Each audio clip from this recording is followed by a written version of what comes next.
la clase. Voy a compartir pantalla.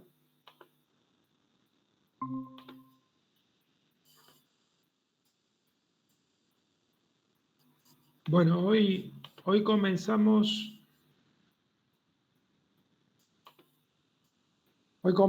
con la última unidad, que es la de trabajo y salud. Vamos a ver algunas cuestiones de lo que es condiciones de trabajo, partiendo un poquito de hace algunos años atrás, nada más hace 40 años, de cómo surge esto, fundamentalmente en Argentina. Y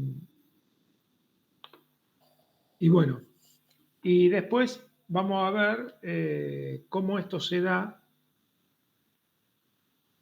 hoy por hoy en las organizaciones. Es decir, cómo se puede ver esto de lo que hoy se denomina, o por lo menos muchas empresas lo denominan, y muchas instituciones lo denominan bienestar laboral, es decir, generar condiciones para el bienestar laboral.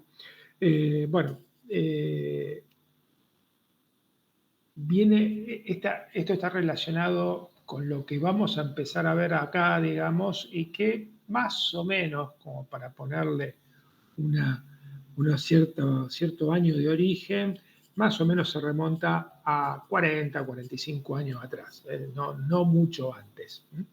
Y bueno, ¿se acuerdan ustedes que como había un autor que nosotros habíamos visto en las primeras unidades que se llama Julio Nefa?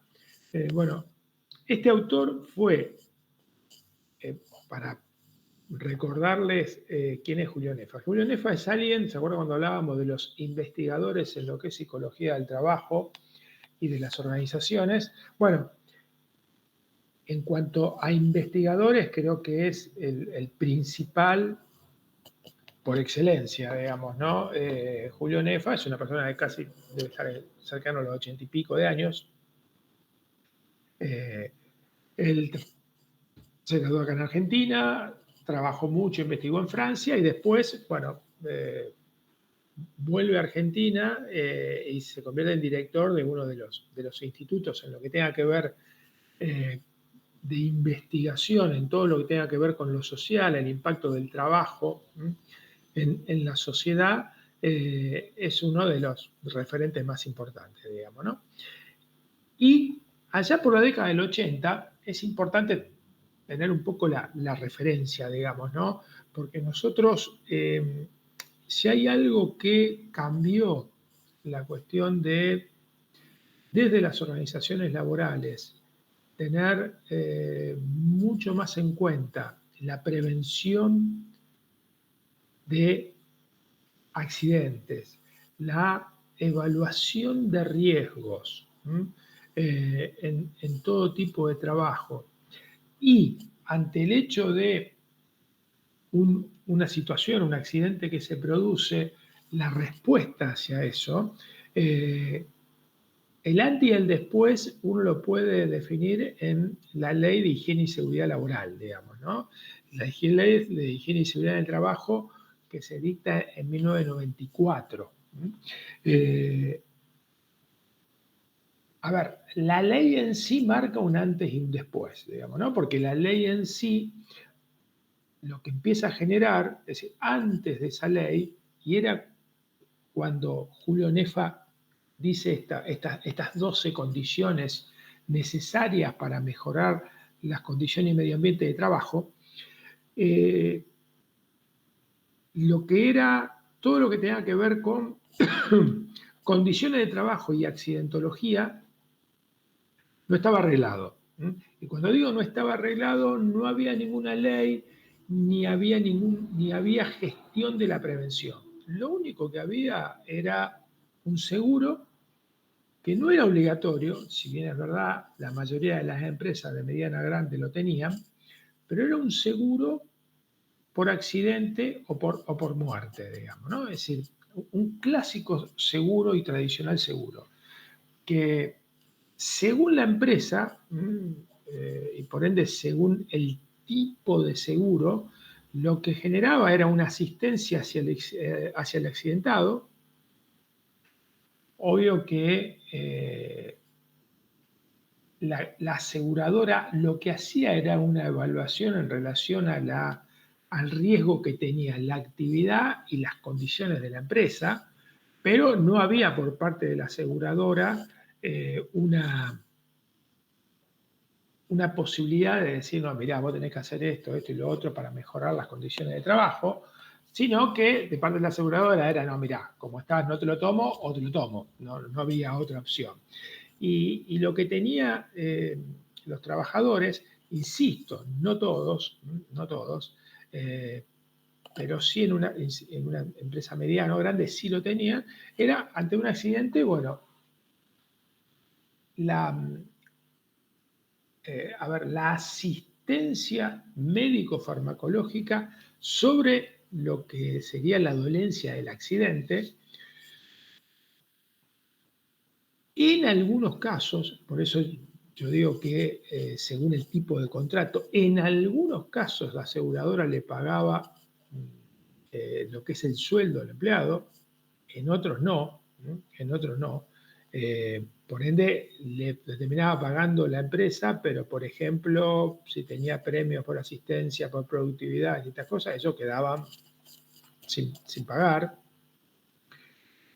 Y si la persona quedaba con alguna secuela, bueno, uno podría decir, estaba dentro del riesgo de estar trabajando, digamos, ¿no? En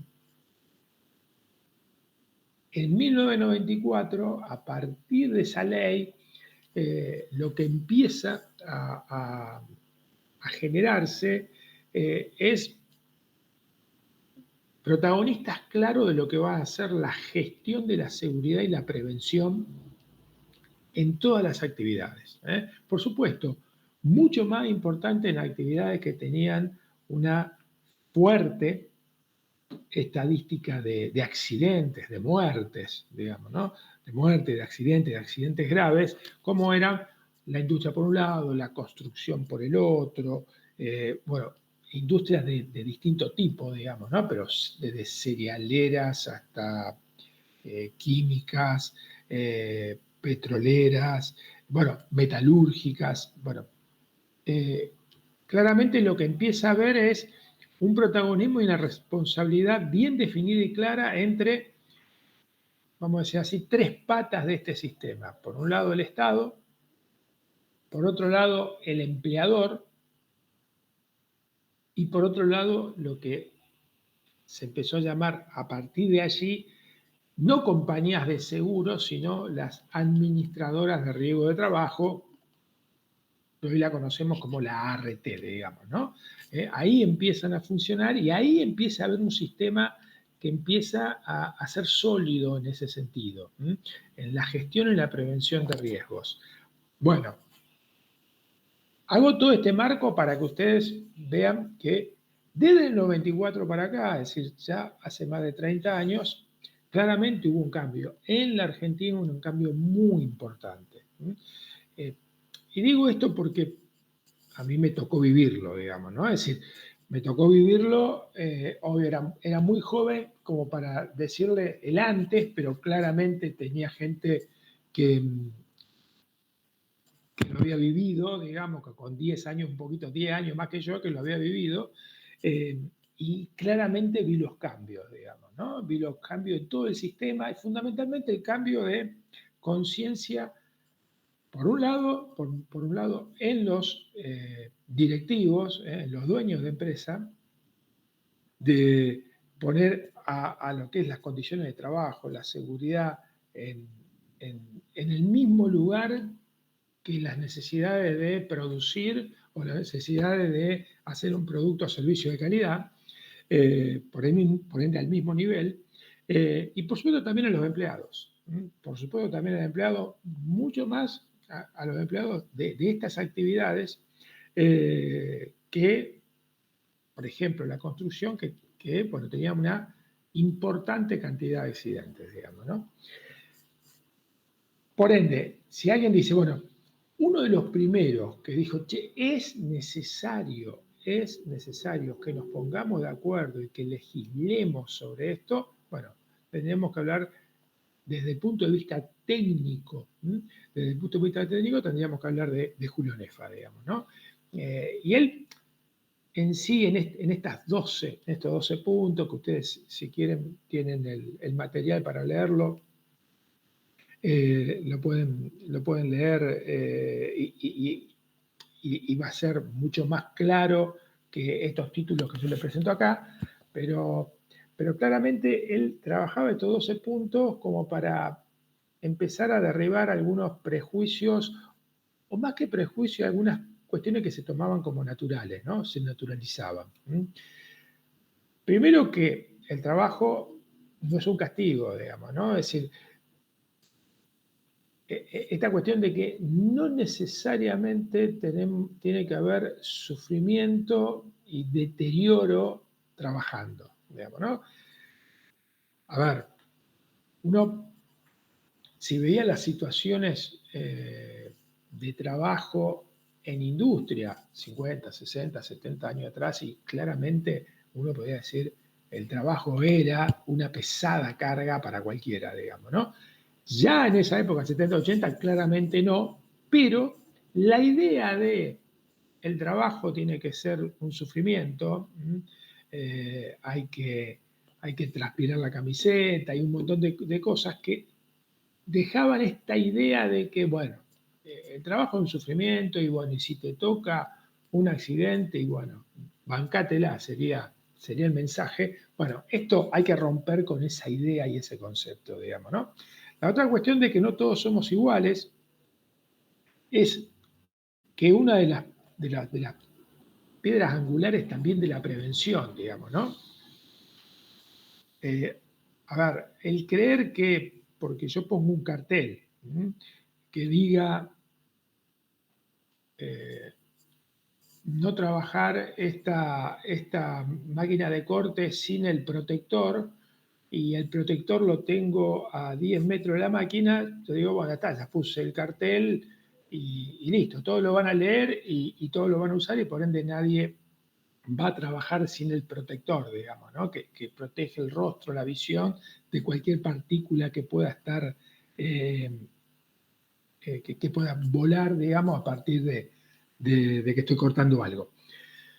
Bueno, esta cuestión de que no todos somos iguales tiene que ver que, por un lado, ante igual situación de riesgo o de condición de trabajo, como por ejemplo ergonómica pesada, no todos van a responder de la misma manera.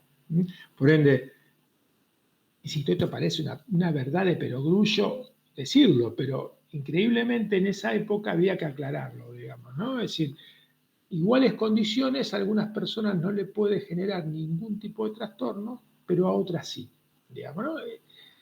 Por ende, esta cuestión de pensar que necesariamente tenemos que tener condiciones de trabajo que para para la inmensa mayoría de las personas que estén trabajando en la organización sean saludables, digamos, por ende, que sean saludables, fundamentalmente uno lo que termina definiendo es que no sean insalubres, digamos, ¿no? O lo que el trabajo pasa por ahí, digamos, ¿no? O que se trabaje con la menor insalubridad posible, digamos, ¿no? Bueno, de eso se trataba. Y obvio, en relación a esto, es que hay una dimensión subjetiva de las condiciones y medio ambiente de trabajo. Está íntimamente relacionado con el punto 2, digamos, ¿no? Es decir, estar expuesto a ruidos. Bien, estar expuesto a ruido, yo puedo tener dos personas expuestas al mismo ruido porque están en el mismo lugar, sin protección auditiva, y a lo mejor es verdad, a los 2 años una de ellas le hago una audiometría y no ha perdido ningún tipo de audición en ninguno de sus dos oídos por trauma acústico, digamos, ¿no? Sin embargo, la otra perfectamente, a lo mejor en alguno de sus oídos ha perdido 20-25% de la audición, digamos, ¿no? Y por trauma acústico. En consecuencia, claramente,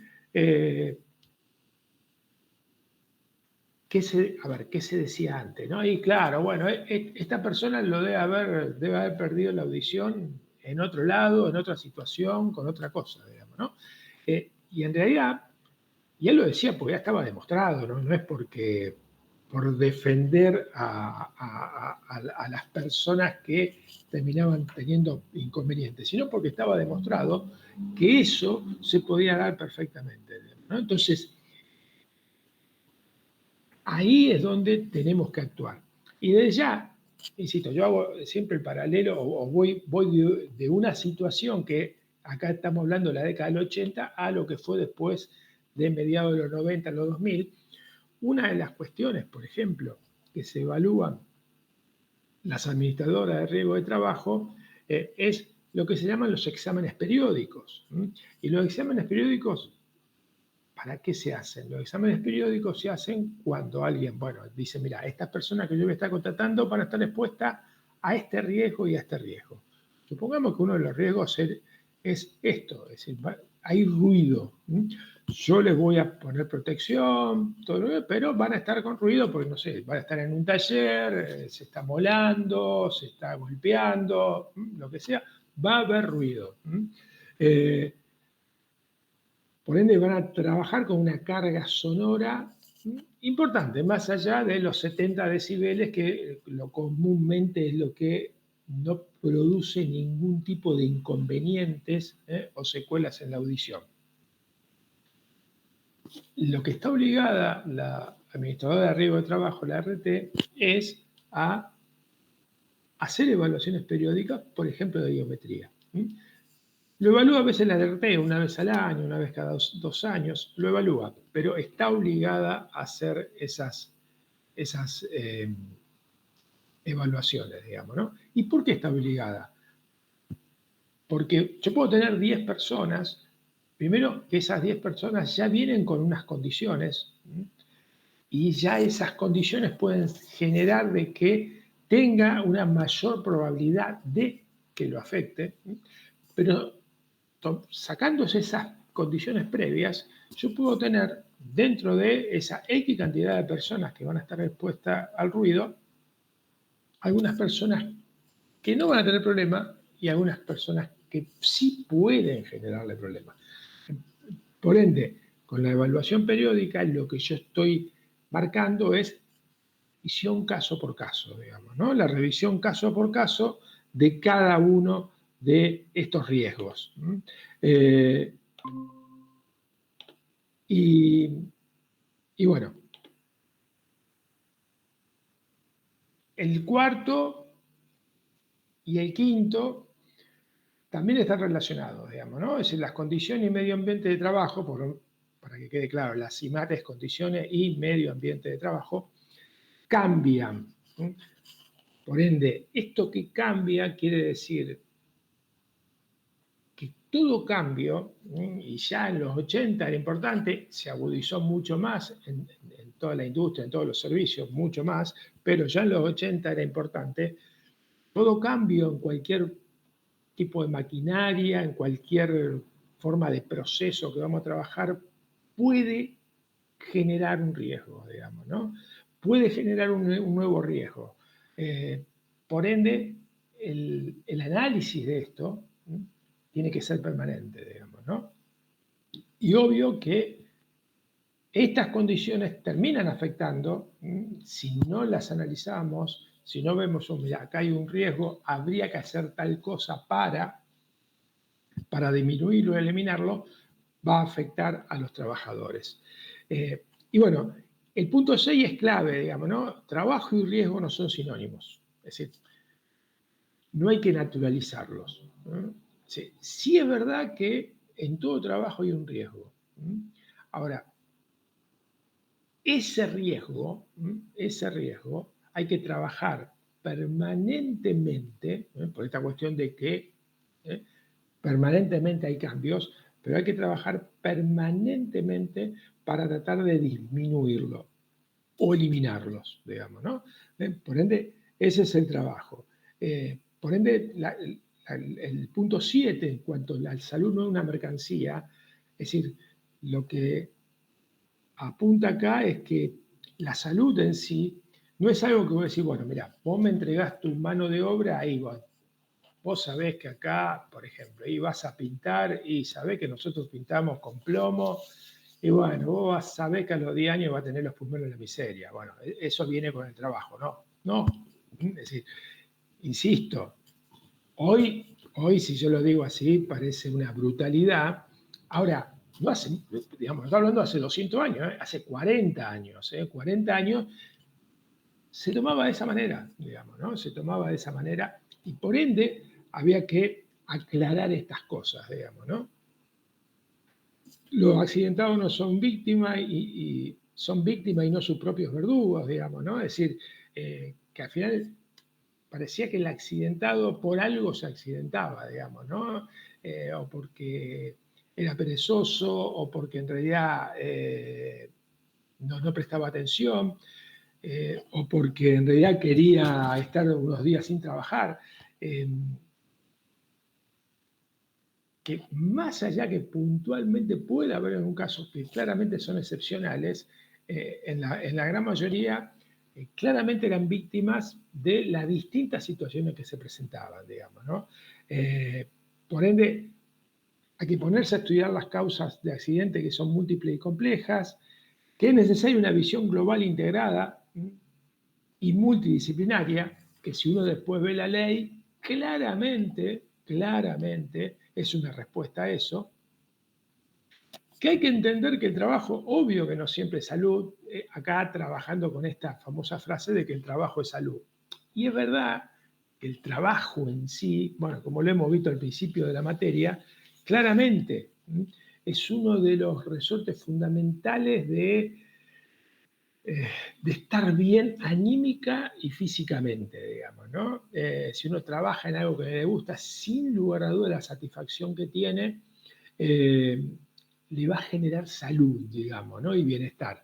Pero bueno, también hay que tener en cuenta que la rutina de cualquier trabajo puede generar, si es que no estamos velando por los riesgos inherentes a ese trabajo, puede generar problemas de salud, digamos, ¿no?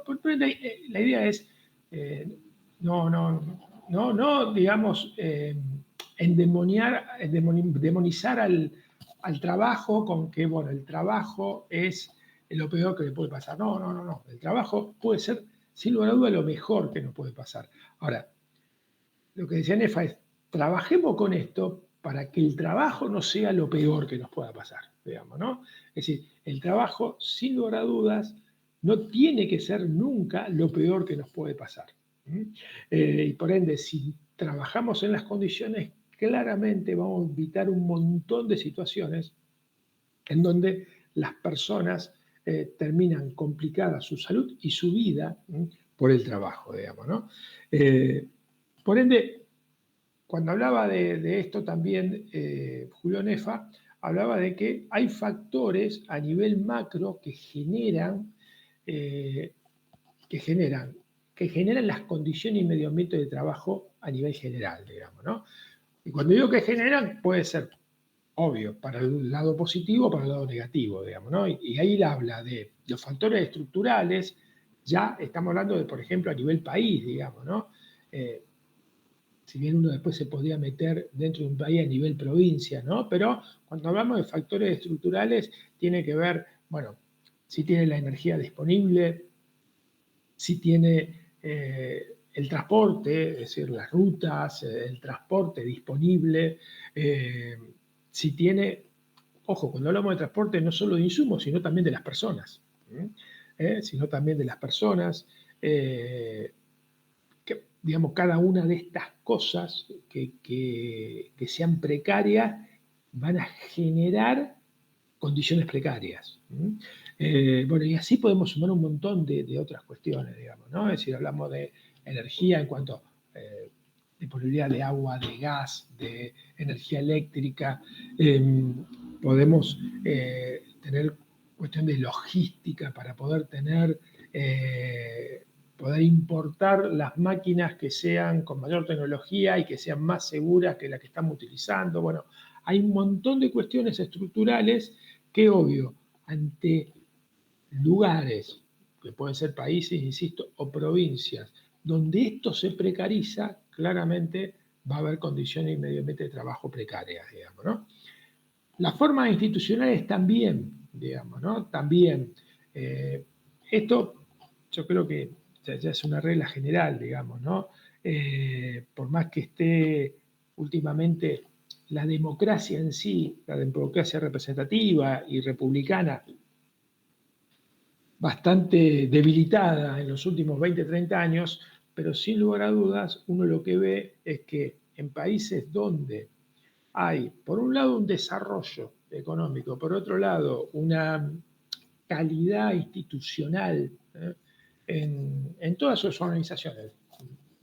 No me voy a poner acá a hablar de marco político, pero justicia, política, institución educativa, la institución del trabajo, digamos, eh, eh, tienen instituciones sanas, claramente las condiciones de medio ambiente de trabajo van a ser mejores a países que en lo institucional sea precario, digamos, ¿no? Y obvio, las condiciones generales de vida, digamos, ¿no? Es decir,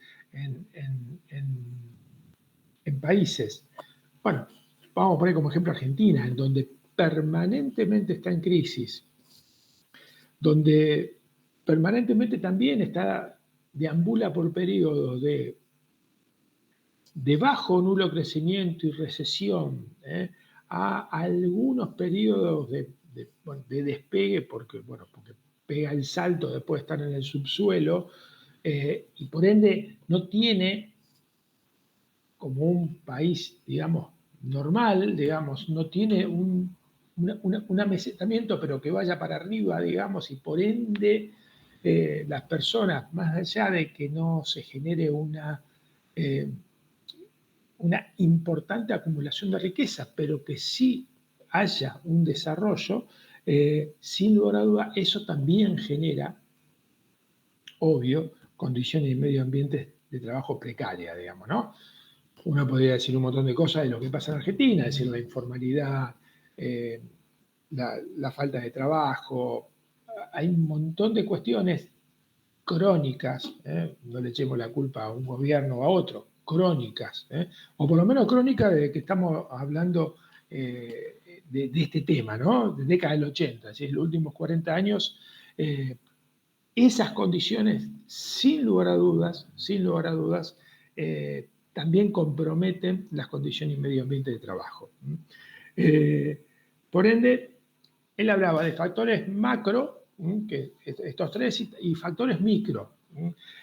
Por ende, lo macro no puede, a ver, lo macro a lo mejor puede no ayudar, pero es verdad que en lo micro, si más allá de que, bueno, obvio, las condiciones, el contexto pueda ser precario, en lo micro puede haber muchas organizaciones en donde se pueda generar, vamos a decir así, un buen ambiente de condiciones de trabajo, digamos, ¿no? En consecuencia, él lo que hablaba es que era importante que se trabaje y que esto se ve en la práctica, esto se ve, salvo el primer punto, que para él la naturaleza jurídica del capital era importante. Yo, por lo menos desde mi práctica, no lo he visto, por la duda, esto lo explico. Para Julio Nefa, la naturaleza jurídica del capital quería decir que iban a estar pensando en condiciones y medios de trabajo más favorables para las personas que trabajan, organizaciones que no tengan el lucro como foco fundamental. Por ende, por un lado el Estado y por otro lado mejor cooperativas, digamos, ¿no? Yo desde mi práctica, desde mis 30 y pico años de práctica, yo lo que he visto, insisto, fundamentalmente desde la ley, es que he visto muchas mejores gestiones en el ámbito privado de lo que es la seguridad, la gestión, la prevención en seguridad y esto que yo después relacionaba con el bienestar laboral, apuntar al bienestar laboral, que en lo público. Que en lo público o en algunas cooperativas. Obvio, en algunos lugares públicos yo he visto, cuando digo público es administraciones, empresas mixtas, he visto que es como para sacarse sombrero, digamos, ¿no? Es decir, que puedan ser perfectamente ejemplos. Pero no es el común denominador, digamos, ¿no? Como también cooperativas, que ahí sí, en el mundo de la cooperativa, yo creo que sí hay una fuerte conciencia, digamos, ¿no? Y uno sí ahí podría decir que está más o menos en iguales condiciones que el privado en cuanto a buena gestión de la seguridad. Pero bueno, esto es lo que tenemos un punto ahí de discusión con NEFA, pero esto es lo que decía NEFA, digamos, ¿no? Obvio, después sí, la dimensión de la organización claramente es una variable que uno podría decir, a cuanto mayor dimensión en cuanto a volumen de cantidad de personas, volumen en cuanto a cantidad de facturación, sin lugar a dudas va a tener mayores recursos para invertir, y cuando digo invertir, invertir en máquinas, invertir en profesionales, invertir en infraestructura para mejorar las condiciones, digamos, ¿no? La estructura de la organización, que también está relacionada con la dimensión, es decir, una estructura, una organización que tenga su grado de especialización y tenga entidad propia, por ejemplo, la gestión de la seguridad, sin lugar a dudas, y por ende ya deja de tener, por ejemplo, un profesional externo que viene una vez a la semana, 2 horas para ver algunas cosas, sino que empieza a tener, aunque sea un técnico, pero bueno, un técnico que se empieza a ocupar en el día a día y las cosas que aparecen, ya empieza a tener otro tipo de respuesta, digamos, ¿no? Por ende, también el sistema de relaciones de trabajo predominante de la organización, eso es verdad, digamos, es decir, que en organizaciones en donde los gremios o un gremio, supongamos un gremio, pero que haya delegados gremiales que se interesen, no pasa siempre, pero sí cada vez pasa más, que se interesen por la seguridad y formen parte del comité y, obvio, sean personas que no es que no estén con la idea de poner trabas, sino con la idea de sumar, digamos, ¿no? Che, está pasando esto, informan, relevan y verdaderamente eso, por ejemplo, en la provincia de Santa Fe, donde hay una reglamentación de generación de comité de higiene y seguridad, en donde, bueno, dentro del comité siempre tiene que estar los delegados gremiales, por supuesto, a los delegados gremiales están el técnico de seguridad, está el de recursos humanos, es decir, está parte de la gerencia de la empresa, pero también parte de otros empleados que no están gremializados, digamos, ¿no? Y verdaderamente son partes que suman, digamos, ¿no? Es uno que cuando lo ve en la práctica verdaderamente mejoran la calidad del análisis y la gestión de seguridad. Por supuesto, el estado de los resultados económicos de la empresa, esto es así, digamos, ¿no? Por ejemplo, en esta época de recesión dura y claramente, quizás muchas empresas, algunas cuestiones de gasto de seguridad, de elementos de protección, esto y lo otro, y quizás lo fueron dilatando, sin lugar a duda, eso ocurre siempre, digamos, ¿no? Por ende, es importante tener dentro de la organización personas que piensen, que digan, bueno, a ver, no sé, se recorta esto, perfecto, bueno, pero si se recorta esto, ¿cómo hacemos para, bueno, de alguna manera no vamos a tener tal cosa, ¿cómo hacemos para prepararnos para no exponernos al riesgo? Y que eso genere mayor nivel de accidentes, digamos, ¿no? O a futuro mayor nivel de enfermedades profesionales debido a la exposición al riesgo, digamos, ¿no? Bueno, de eso se trata en esas cuestiones, digamos, ¿no? Obvio que el nivel de tecnología utilizada casi siempre está en esta relación, digamos, ¿no? mejora la tecnología, baja el nivel de riesgo. Es decir, nueva tecnología en la gran mayoría de las veces baja el nivel de riesgo. Sí es verdad que la tecnología puede sumar un riesgo, es decir, a lo mejor disminuir o desaparecer algún riesgo, pero sumarlo. Por decir, no sé, la tecnología del software directamente en las máquinas hace de que una persona puede estar, cuando antes estaba mirando el proceso de lo que cortaba, por decir, un material que cortaba en la máquina, hoy lo está mirando por una pantalla, digamos, ¿no? Bueno, por ende, a lo mejor esta cuestión de poner la mano directamente, eso elimina el riesgo, porque a lo mejor hay un brazo, directamente hay un brazo metálico que lo hace, pero bueno, la exposición a estar 8 horas mirando una pantalla genera un riesgo a la vista, un riesgo ergonómico, por ende hay que también estar evaluándolo, digamos, ¿no? Y por ende, obvio que cuanto más servicio, actividad de prevención, como hablaba antes, va a tener como consecuencia una mejora en la gestión del riesgo. Por ende, yo hice toda esta introducción para decir, ¿qué pasaba antes de los 80 o en los 80? ¿Qué pasó en la Argentina? Es decir, en otros países esto ya había pasado antes, es decir, esta ley de higiene y seguridad del trabajo, y a partir de eso el cambio en todas las actividades laborales se produjo a partir de ello. Ahora, lo que acá quedó pendiente, que en la misma ley lo decía, en la misma ley de higiene y seguridad del trabajo hablaba de que, ¿sí?, que por un lado se iba a tratar de trabajar con las condiciones de trabajo más concretas y que traen afección física a la persona, y que se dejaba para un segundo momento todas las condiciones de trabajo que podrían tener alguna afección psicológica, mental o afectiva, así lo denominaba, a las personas.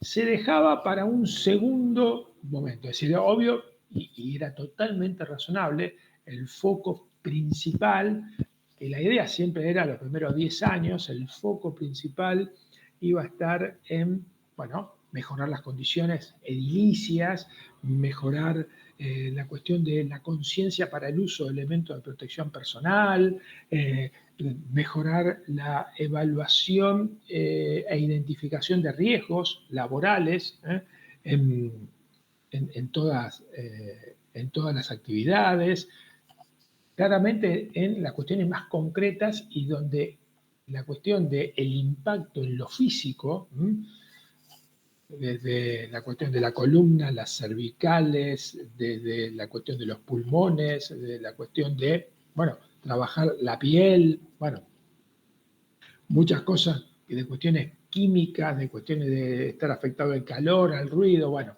distintas cosas, eso era lo primordial. Ahora, se dejaba para un segundo momento, obvio, no estaba definido, es decir, más o menos hablaba allí de 10 años, trabajar con lo que ya en esa época se conocían como los factores psicosociales del trabajo. Los factores psicosociales del trabajo. Pero bueno, quedaron ahí, es decir, quedó ahí. En otros países empezó a trabajar ya en la década del 90, ya en los 2000. En Argentina quedó ahí hasta que en el más o menos 2008, 2010 se empezó a ver esta posibilidad de que esto empezara a tener un impulso importante y que en las organizaciones se empezara también a trabajar con esto, digamos, ¿no? Insisto, con el título este medio raro de factores psicosociales en el trabajo.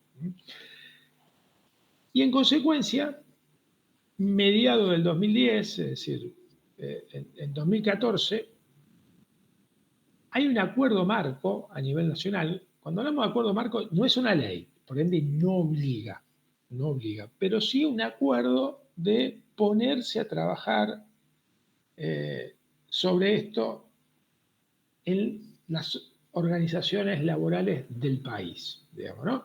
Por ende, el acuerdo marco era sobre la erradicación de la violencia laboral, digamos, ¿no? Eligieron el título de violencia laboral cuando, ahora después lo vamos a ver, violencia laboral es mucho más específico, digamos, ¿no? Pero bueno, eligieron ese nombre, violencia laboral, digamos, ¿no? Y por ende, a nivel nacional salió ese acuerdo marco. Cada provincia, bueno, generaba una resolución como para, bueno, de alguna manera acoplarse y promover que en todos los ámbitos de trabajo del territorio se tratara de trabajar sobre este tema. Y es por ende que en el 2015, en Santa Fe, hay una resolución, insisto, una resolución que no es una ley, que no obliga, pero que genera un protocolo de intervención sobre violencia laboral, digamos, ¿no?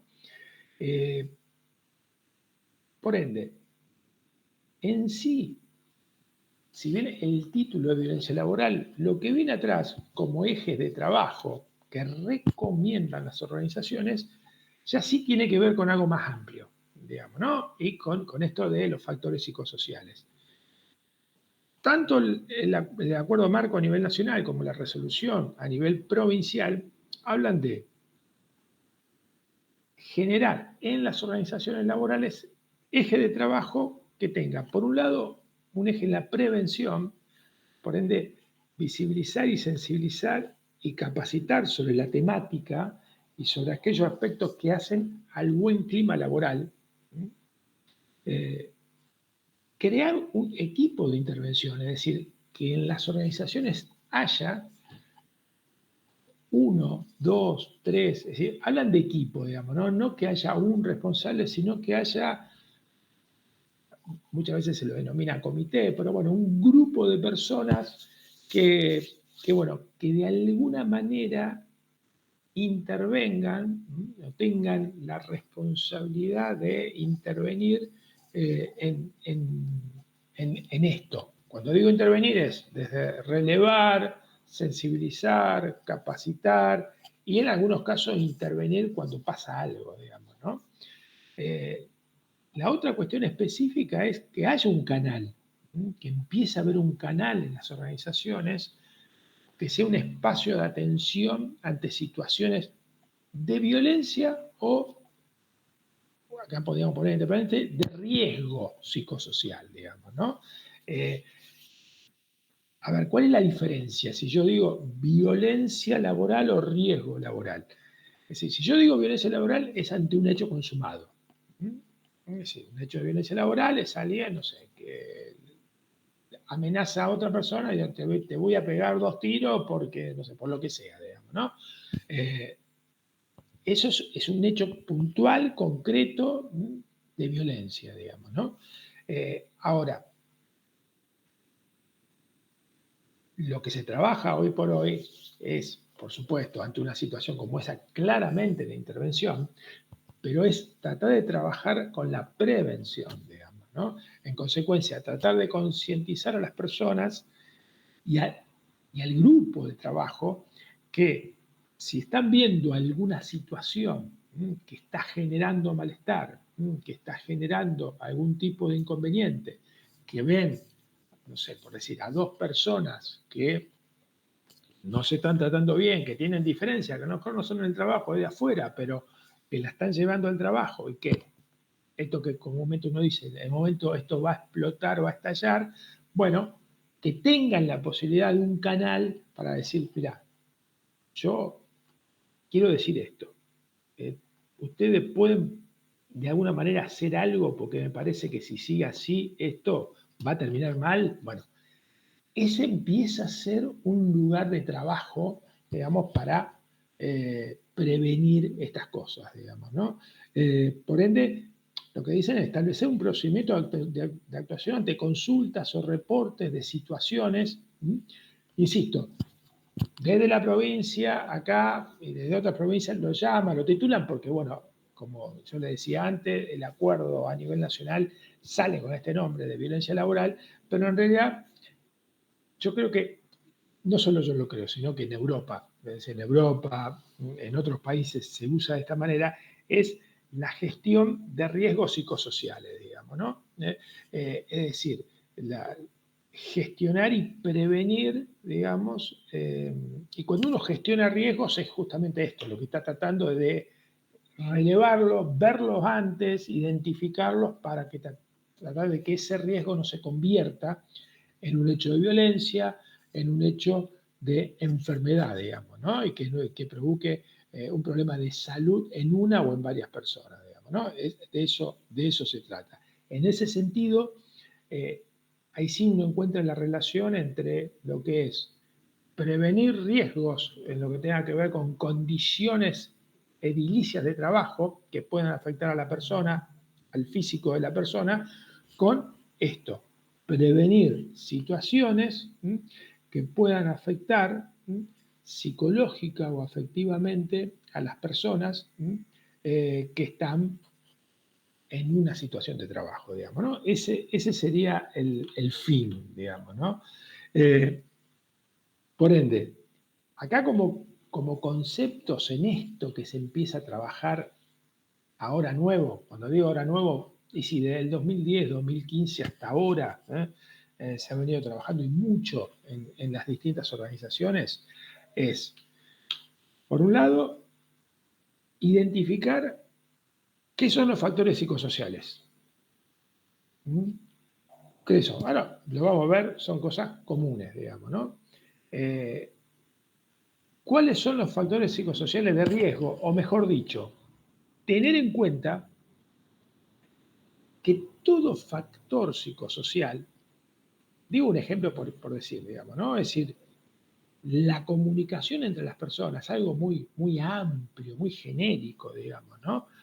Ahora bien, esa comunicación, si por alguna razón, digamos, se corta, si por alguna razón es escasa, si por alguna razón no hay posibilidades de que alguien que recibe una orden pueda, no sé, que se la expliquen ante alguna duda, ese factor que en sí puede, si funciona bien, es muy positivo para el trabajo, porque si yo tengo una buena comunicación, la verdad, es decir, produce satisfacción en el trabajo. Si funciona mal, vamos a decirlo así de esta manera, si funciona mal, puede ser generador de un riesgo. Digamos, ¿no? Es decir, que la mala comunicación, la falta de comunicación, digamos, o la comunicación unidireccional, nada más, puede generar en las otras personas, en una o en varias, o en muchas, malestar, bronca, fastidio, sensación de fracaso, bueno, muchas cuestiones que lo tornan a ese factor un riesgo. ¿Me explico? Es decir, así es como funciona. No es que hay factores de por sí que van a ser factores psicosociales negativos. No.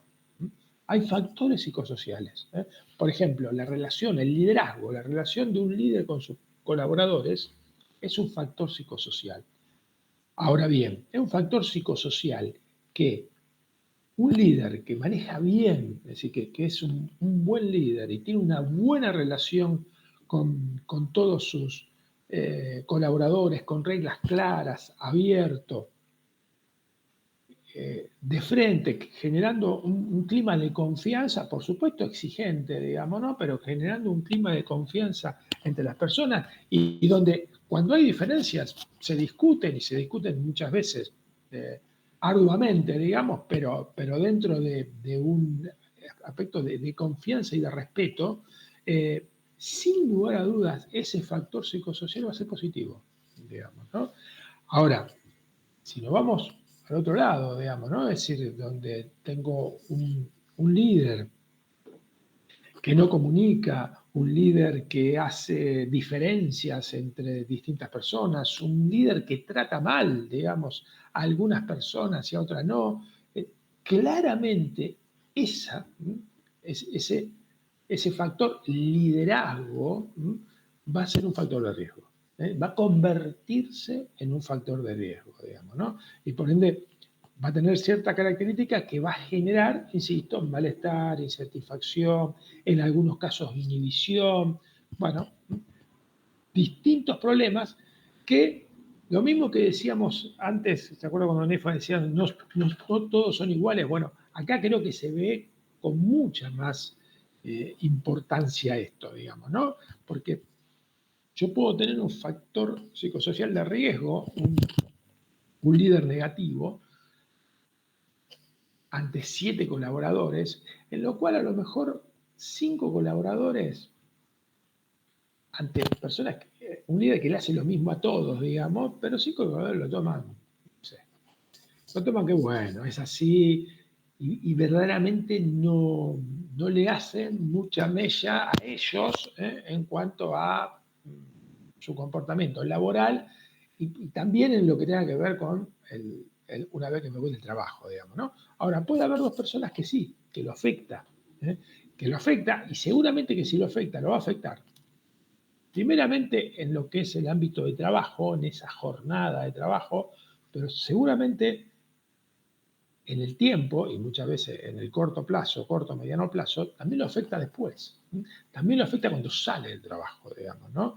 En consecuencia, a eso, digamos, cuando hablamos de factores psicosociales, hablamos siempre de factores que al evaluarlos pueden ser que impacten positivamente en lo que tenga que ver con el bienestar laboral, el clima laboral, que podemos llamar de esas dos formas, o negativamente, digamos, ¿no? Por ende, uno de los trabajos de estas personas, de este equipo de trabajo que va a estar encargado de evaluar los riesgos psicosociales en una organización laboral, va a ser esto, bueno, evaluar cada uno, relevar cómo están cada uno de estos factores psicosociales en el ámbito del trabajo, en la organización donde estoy, digamos, ¿no?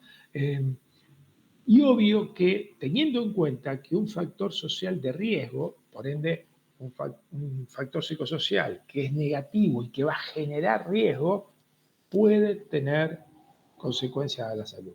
En algunos casos, en el corto plazo, me voy por el lado extremo, un acoso constante, ¿eh? En otro, en el mediano y largo plazo, digamos, ¿no? Esta cuestión de mala comunicación, esto, lo otro, a veces o poca comunicación o falta de incentivo que da el líder, lo que sea, bueno, puede generar también esto. Eh, Esto acá yo lo pongo para que ustedes tengan en cuenta que esto de los factores psicosociales no es algo nuevo. Si bien acá en Argentina se le empieza a dar impulso más o menos en el 2014, ya 30 años antes, imagínense, en 1984, ya la OIT ya definía los factores psicosociales en el trabajo, que bueno, es un poco de lo que hablamos, que por ende se puede dar. Acá dice, por una parte, la capacidad del trabajador, sus necesidades, su cultura, su situación personal fuera del trabajo. Es decir, claramente es algo sí complejo en cuanto que hay muchas cosas que pueden incidir en que alguien en un trabajo empiece a tener insatisfacción, digamos, ¿no? Y por ende malestar. En consecuencia, no hay que ir ni por el extremo de que, bueno, la empresa o el lugar de trabajo es el gran culpable de todo lo que le pasa al empleado, no, pero sí que la empresa tome como responsabilidad evaluar cómo están las cosas, digamos, ¿no? Es decir, cómo están estos factores en la organización. No es para nada, digamos, una casualidad que, por ejemplo, un instrumento como la encuesta de clima, no es el único, pero la encuesta de clima me puede dar, y sin lugar a duda, a las empresas a muchas empresas lo usan como uno de sus principales instrumentos para relevar estas condiciones, ¿no? Relevar el clima y al relevar el clima, relevar distintos aspectos que hacen al clima que tienen que ver con la satisfacción laboral, digamos, ¿no? Insisto, no es el único, puede haber muchos más instrumentos, y de verdad que hay muchos más instrumentos. Pero, a ver, no es casualidad, digamos, ¿no? Las organizaciones empiezan a preocuparse, uno podría decir en el mundo desde hace 20, 30 años, de estas cosas en su grupo de trabajo, digamos, ¿no? En el personal que tiene. Y por ende, bueno, para que quede claro, digamos, ¿no? Es decir, los factores de seguridad representan un conjunto de percepciones y experiencias del trabajador que incluyen los factores individuales personales, es decir, las características que tiene cada uno y cómo viene. Por ende, uno podría decir, hay personas más sensibles que otras, hay personas más sensibles sobre algunos temas que otras. En consecuencia, el trabajo sobre, vamos a decir así, las singularidades, sobre la tolerancia, trabajar sobre las diferencias, trabajar sobre, a ver, la apertura en las distintas, en los distintos grupos humanos que hay en las organizaciones para que uno pueda, vamos a decirlo de esta manera, aceptar y convivir con la diversidad. A ver, no podemos hablar un montón sobre este tema, pero básicamente se acuerda cuando hablábamos de las distintas generaciones que hoy hay en una organización, digamos, ¿no? Quizá, como nunca, hay 4 distintos tipos de generaciones, y casi uno diría muy diferentes, unas de otras, o por lo menos sí la gran diferencia entre los que tienen hoy 60 o 65 años con los chicos que tienen 20 y empiezan a trabajar, digamos, ¿no? Bueno, el cómo de alguna manera lograr un ámbito en donde haya, por un lado, respeto, por otro lado, aceptación de lo diferente, y no solo aceptación, sino que alguien pueda estar incluyendo, es decir, incluyendo y ser incluido, digamos, ¿no? En estas cosas. Hoy, para las organizaciones, eso, y vuelvo con esto, ¿no? Obvio que las organizaciones más grandes son las que hacen punta con esto, hacen punta en el sentido de tener planes y publicitan lo que hacen de una manera, bueno, con muchos recursos, pero hoy eso se ve hasta en organizaciones pequeñas. ¿Por qué? Porque bueno, organizaciones pequeñas donde también se ve la cuestión generacional, el dueño que tiene 60 años, pero están los hijos que tienen 30 y que también están en la organización y que también dicen, papá, no tenés que ser así, tenemos que ser más abiertos, esto, lo otro. Bueno, y empieza a ver esta cuestión, digamos, ¿no? Por ende, lo que empieza a ver es claramente que hay ciertos a ver, conceptos que antes eran tomados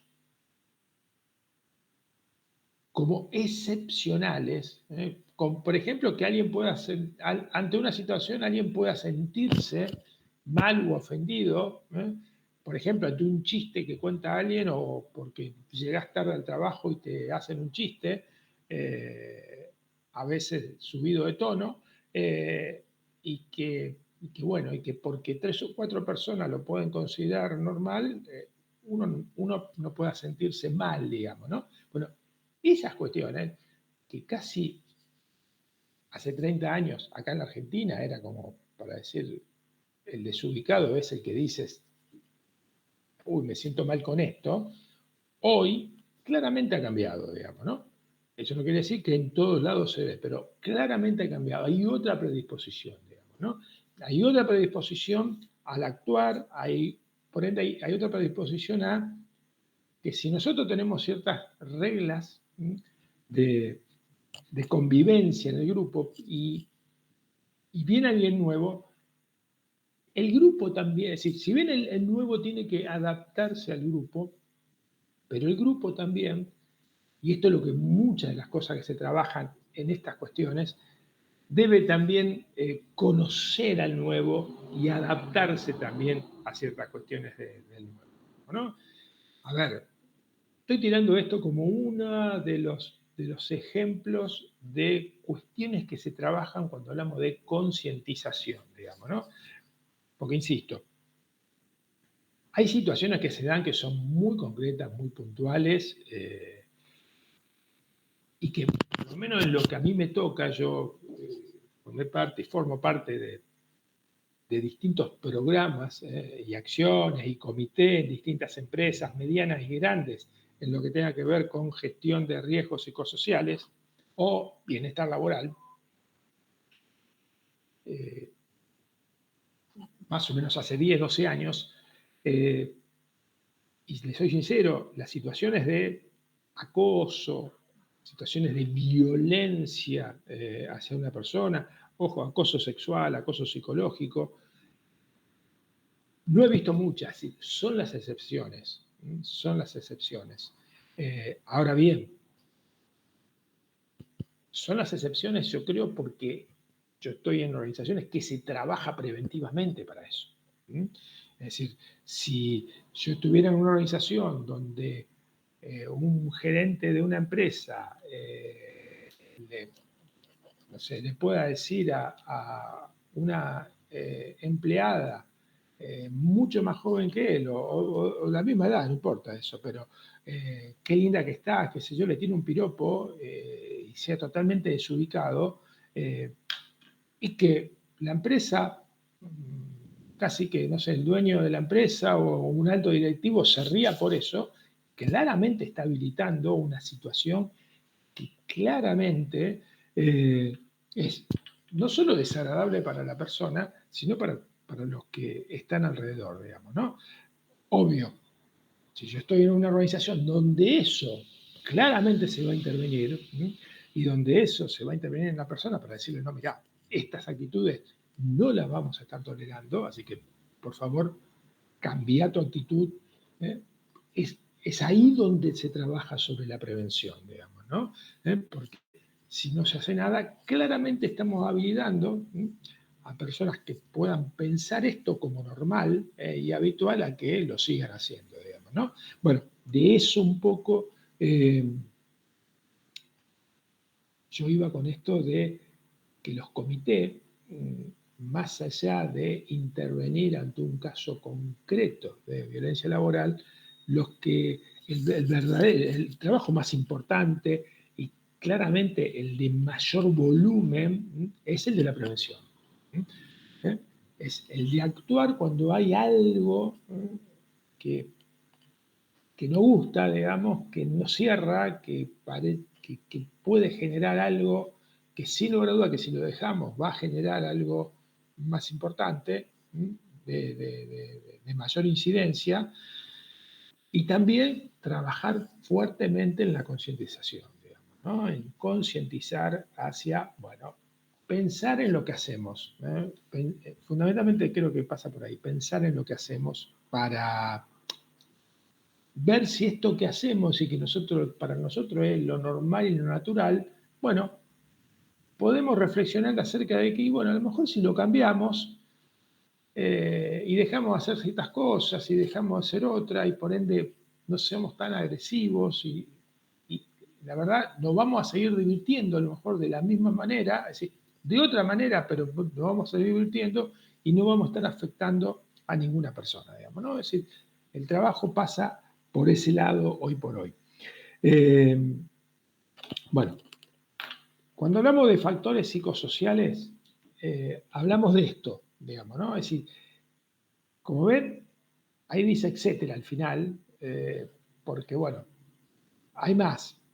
Pero en sí, en este listado que puse, por lo menos desde la encuesta de clima a encuestas específicas de evaluación, a distintos tipos, los tópicos de relevamiento que hay que se hacen en distintas empresas o organizaciones en distintos lados, más o menos que hasta todo, digamos, ¿no? Desde, como dije, la comunicación, el estilo de liderazgo, las posibilidades de formación y promoción, la inestabilidad o estabilidad laboral, el cómo se diseña la tarea, la autonomía que puede haber en el trabajo, por ende la capacidad de decidir cosas, eh, el cómo se trabaja el incentivo y la motivación laboral, la presión en el trabajo por turnos, las pausas y descansos en el trabajo, el ritmo, la jornada, el trabajo fuera del lugar donde uno reside. Bueno, montones, hay un montón de cosas que en realidad son factores, como les dije antes,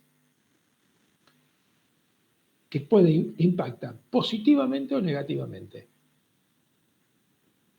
El equipo de trabajo, que hablaba, es decir, que recomendaba a la provincia de Santa Fe, y desde ya que hay en muchas organizaciones comités ya trabajando esto, en algunos casos nuevo, así que es como que se están haciendo, digamos, ¿no? Pero en sí, estos comités básicamente lo que hacen es relevar estas cosas, ¿eh?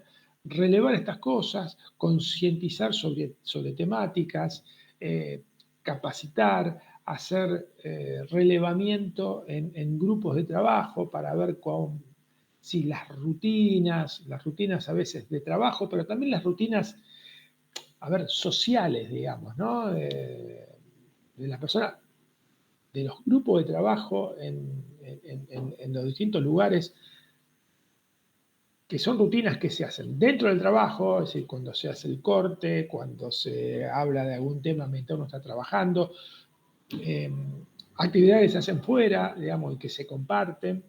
Bueno, sin lugar a dudas, la interacción es positiva, porque uno se involucra con el trabajo, pero también se involucra con un grupo humano. Esto va junto, sí o sí, digamos, ¿no?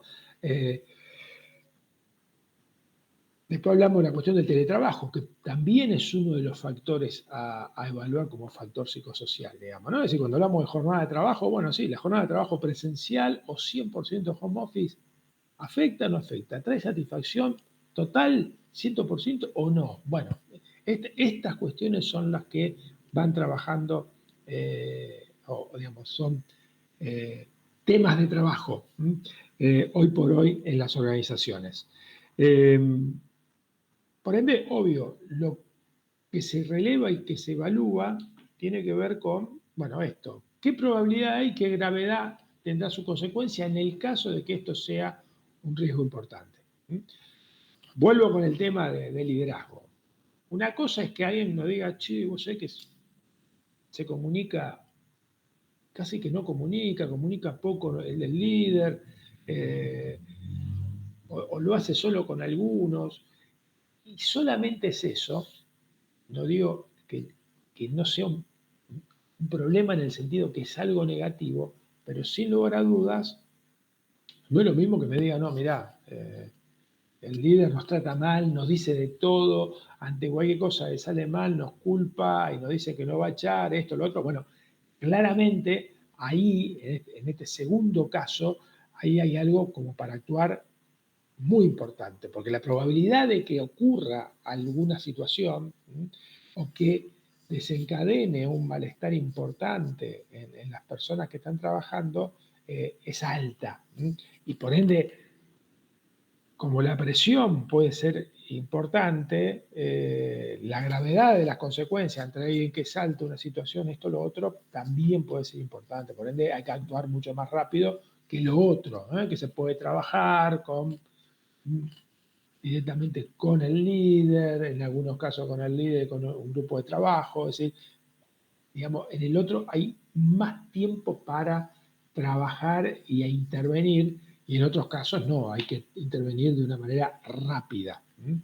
Eh, bien, dejemos acá hasta hoy, y de paso les digo cómo seguimos. Yo tengo más o menos, espere que salgo, tengo más o menos una horita, 50 minutos para terminar esto, salud y trabajo. Así que el miércoles yo le iba a proponer, pero bueno, si pueden, bueno, los que están acá,